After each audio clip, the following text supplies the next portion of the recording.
Today we are going to finish up chapter 14 of Isaiah, and instead of recording this in time lapse, I actually recorded the video so that I could go through a little bit of the actual Bible study, but also so that you could see a few of the different things that I like to do.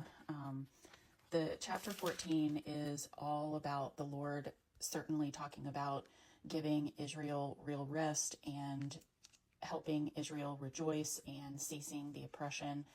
But these first several chapters of Isaiah are pretty strong against a lot of different sin and mainly pride.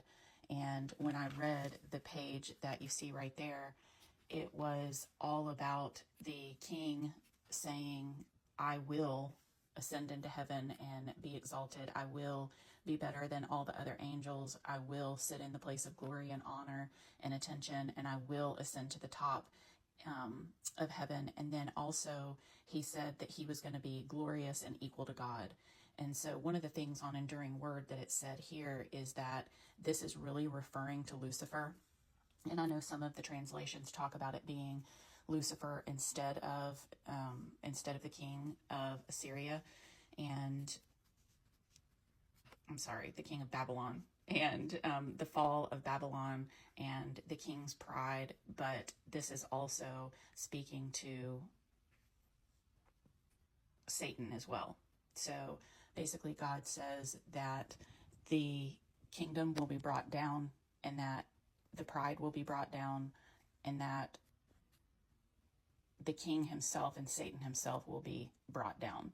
So the people who see the fall are very shocked, and God says that there's going to be a complete fall. There's going to be no remnant remaining.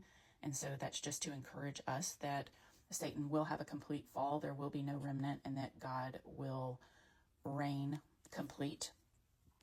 And then it goes on to give an encouragement to Israel and Judah when it says that God makes a plan, it's going to come to pass. And you see that happening actually in 2 Kings when God sends an angel of the Lord.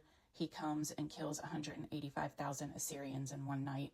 And then he tells us, my yoke is light and I will take your burden. And so I just wrote myself a note there that says, when God has a plan for my life, it will not get frustrated and it will come to pass.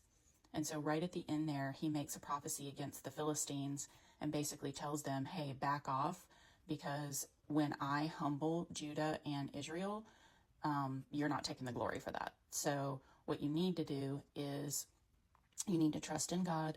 You need not to rely on your alliances, and you need to look to me as your foundation for refuge. And so anytime that I see any of these promises, I always include those in my daily prayers. And I put a little video in here next of my daily prayers, but I write my prayers out, and I will record a video on that because I read a book called Let Prayer Change Your Life, and she writes all of her prayers, and I have prayers now for the last 2 or 3 years that I've written out, and it is just such evidence that God is doing so much in my life. And so this is just a quick overview of me thanking God for being my refuge and being that safe place, and how many times he saved me in my life.